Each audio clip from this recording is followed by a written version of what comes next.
Welcome to The Explainer. Today, we're going to unravel a modern mystery, one that literally affects every single one of us every minute of every day, and often without us even realizing it. We're taking a deep dive into the invisible web of surveillance. From that device sitting right there in your pocket to the massive global network spanning the oceans, we're going to investigate the entire architecture of monitoring that surrounds us. We'll be looking at both corporate data harvesting and massive state intelligence systems. It's a completely fascinating and honestly sometimes startling journey. But by the end of this, I promise you'll see your own digital footprint in a completely new light. So it really brings up the ultimate question of our digital age. Are we ever truly unwatched? Think about it. When you send a text, when you go for a run, or even when you just scroll through the news, who's actually on the other side of that screen? To really grasp the reality of mass monitoring today, we need to frame this not just as some abstract tech issue, but as a profoundly human one. We're going to trace the breadcrumbs of our own data to figure out exactly how we ended up here, and more importantly, what we can actually do about it. Okay, let's dive into this by taking a quick look backwards before we look forwards. The whole intellectual framework for what we're talking about today actually comes from an 18th century philosopher named Jeremy Bentham, and it was later expanded on by Michel Foucault. It's a concept called panopticism. Imagine a prison, right? There's a central observation tower surrounded by cells. The guards in the tower can see absolutely everyone, but the inmates, they never know exactly when they're being watched. So what happens? The inmates essentially start disciplining themselves. They internalize that gaze of authority, meaning power starts operating without any overt physical force. This brilliant 18th century metaphor hits the nail on the head for how modern surveillance operates today. Only that central tower is now the smartphone sitting in your pocket. Which naturally brings us from the physical prison straight into the digital one. Author Shoshana Zuboff coined a really perfect term for this new era. She calls it surveillance capitalism. As she defines it, corporations aren't just selling us products anymore. They're extracting what she terms a behavioral surplus. This is basically the totality of our intimate inner lives. Your every thought, word, and deed, captured as raw data. Your daily commute, those random impulse purchases, or your speculative late-night internet searches. They are all harvested, turned into data points, and then traded for profit in entirely new, invisible markets. And the sheer scale of this extraction is staggering. The architecture of surveillance capitalism is literally built right into the fabric of our daily routines. Think about the smart thermostat in your bedroom. It senses your motion to turn on the hot water, sure, but it's also quietly reporting that movement back to a central database. Or think about how your daily clicks on morning news updates are carefully monitored just to adjust an algorithm. All of this information is processed, bundled together, and resold, honestly, almost like subprime mortgages.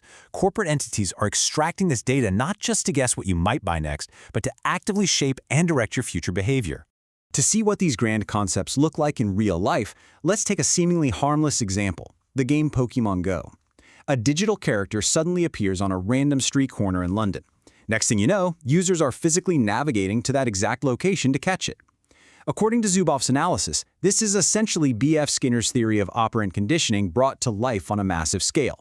A stimulus is introduced to successfully modify and direct human behavior purely for corporate benefit. It is an extraordinary, almost invisible level of coercion applied right to the social sphere.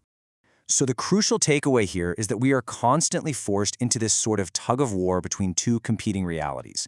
On one side, we have the undeniable, incredible convenience of AI and algorithms, right? Fast search results, turn-by-turn directions, hyper-personalized recommendations. We love that stuff.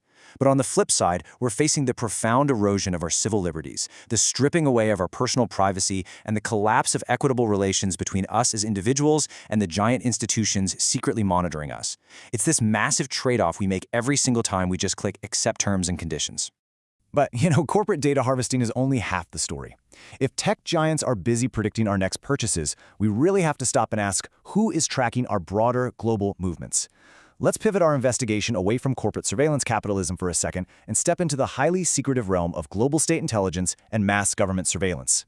To unpack state surveillance, we have to look back at the landmark 2013 Snowden disclosures, which revealed the staggering actual mechanics of global espionage. The documents showed programs like Boundless Informant, which was tracking the sheer, massive volume of data the NSA was pulling in worldwide. Then there was Turmoil, This vast network of clandestine sensors acting as a global dragnet just catching data packets. And Turbine, which actively used implants to exfiltrate data and even kick off malware attacks. And how do they identify targets? They use things called selectors, literally tracking users through Google cookies, IP addresses, and encryption key fingerprints. These are the exact digital breadcrumbs you and I generate every single time we open a web browser.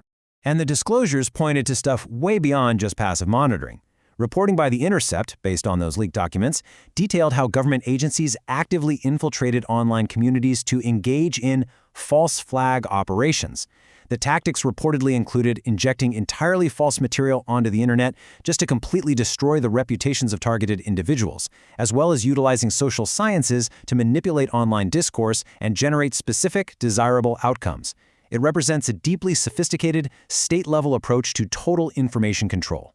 Now, from a legal standpoint, researchers over at the University of Pennsylvania note that this whole expansion is heavily rooted in the post-9/11 era, which saw a really rapid, unprecedented growth in the scope of government monitoring. A key piece of this legal puzzle is Section 702 of the Foreign Intelligence Surveillance Act, which was enacted back in 2008. And recently, this was actually expanded through RISA, which is the Reforming Intelligence and Securing America Act. Civil liberties organizations point directly to these legislative changes to highlight how incredibly dense legal loopholes can inadvertently diminish oversight and slowly, deliberately erode everyday privacy. And keep in mind, state surveillance takes a lot of different forms globally. Take a look at this number, 15 to 20. While the NSA is out there using high-tech digital dragnets, over in China, there's a highly structured, distinctly analog grid system. They literally carve up city neighborhoods into squares containing just 15 to 20 households. According to directives, each one of these grids is appointed a designated human monitor. Their specific job? To fully understand the residents, who lives where, what organizations they belong to, the intimate details of their daily lives, and then report all this back to local party committees. It is an absolutely startling fusion of old-school analog human monitoring and modern state control.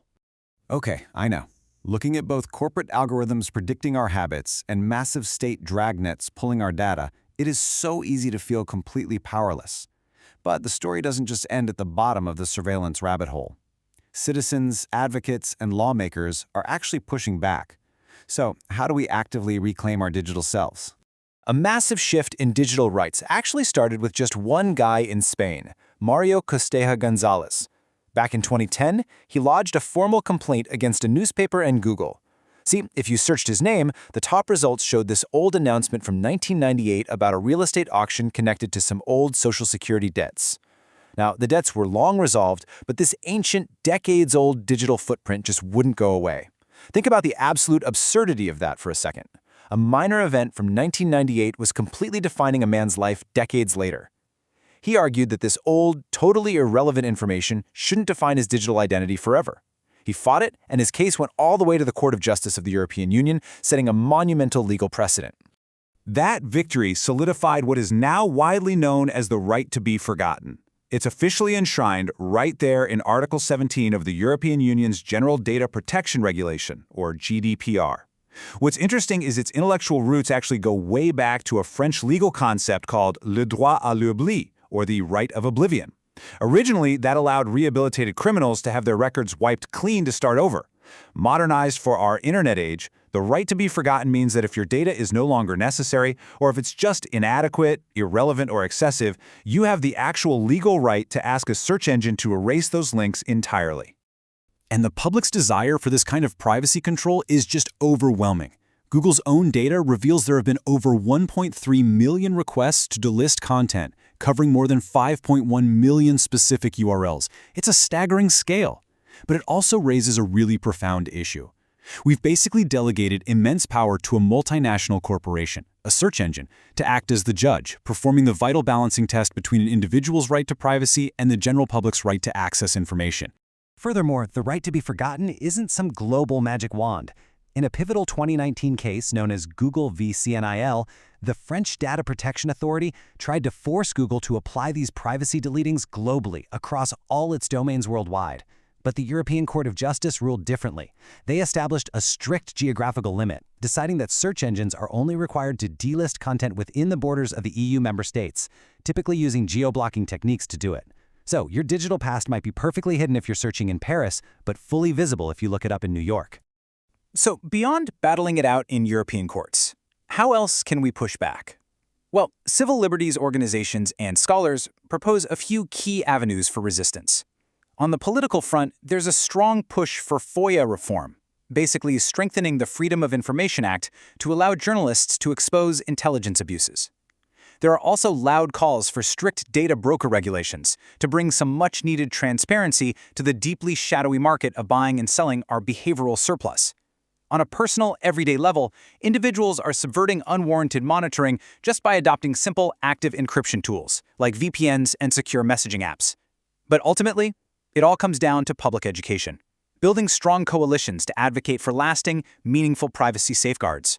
The architecture of the digital panopticon is incredibly complex. It's tightly woven into our laws, our devices, and our everyday routines. But awareness really is the first step toward autonomy. So I want to leave you with this final, lingering thought to carry with you the very next time you open an app or click Accept Terms and Conditions.